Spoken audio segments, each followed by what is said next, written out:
mga day, for today's ganap nga ay bibili nga kami ng tiles.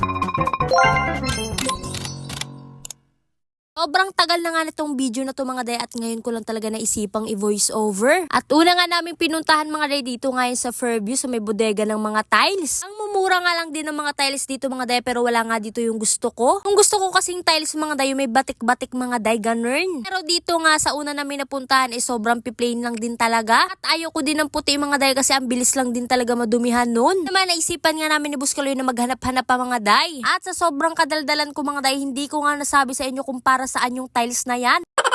Ang tiles pala na yan mga day parang nga sa lababo. At ayan may nakita nga kaming tiles dito mga day pero umalis nga lang din agad kami kasi sobrang mahal. Kaya naman naghanap nga ulit kami ni Buskaloy mga day. At sa last nga namin na napuntahan mga day na kung may nakita na nga ako at ito nga ang gusto ko. Naman ang sabi ko nga kay Buskaloy mga day tignan nga muna namin. Hindi ko nga alam kung saang lugar to mga day basta malapit lang po to sa may Ever. Tayan pumasok na nga kami ni Buskaloy at kung makikita nyo sobrang plain din talaga dito. Kaya naman naglibot-libot muna nga kami ni Buskaloy mga day. Maganda nga sana din to mga day kasi gusto ko nga yung may batik-batik. Ulad nga ng ganito mga day. Nag-iisipan ko nga to mga day kasi hindi ko din talaga siya bet. Hindi ko nga makita mga day yung nakita ko sa labas mga day wala na ata. At itong brown na to mga day na batik-batik mga day mura lang din. Yan 188 nga lang to kaya naman talagang mura lang din siya. At ayan naghanap-hanap pa nga si Buskaloy mga day pero ang piplain nga lang din talaga ng iba. At hindi rin talaga maalis sa mata ko to mga day. Ang ending mga day hindi ko siya inalisan.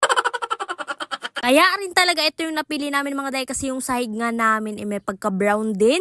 Napagpasyahan na nga namin ni Buskaloy mga day na ayun na nga yung bibili namin. Wala talaga kaming mapiling iba mga day. Dami naman sanang maganda pero grabe sobrang plain din talaga ng iba. Kahit nga may napili na kami mga day na ko hindi pa rin talaga ako mapakali. Ililibot ko pa rin talaga mga day at baka makita ko nga yung gusto ko. Kaso nga wala talaga siya. Kaya naman ayan nagbayad na rin kami ni Buskaloy mga day. 7 pieces nga yung nabili namin mga day pero bumalik pa nga ulit nito si Buskaloy kasi nga nagkulang. Yun na nga lang na videohan kasi nga ayoko na sumama mga day kasi grabe sobrang hirap din talaga ng dinanas ko. Sobrang ngalay talaga mga day kasi pinagitnaan nga namin yung tiles at grabe sobrang bigat ng mga yan. Yan nga kasi sana ilalagay ni Buskaloy mga day kaso hindi rin talaga kaya kasi baka mabasag. Kaya naman pinagitnaan na lang talaga namin mga day pero hindi nga nakuha sa video kasi hindi ko na kayang mag-video. Sobrang bigat mga day, di ko talaga maintindihan parang tatangayin ako ng hangin pag magmumotor na si Buskaloy. At pagkatapos nga mga day nagpagas nga muna kami. Yung video na to mga day December pa talaga to. Ano na ngayon? March na. Bakit ngayon mo lang binoise over?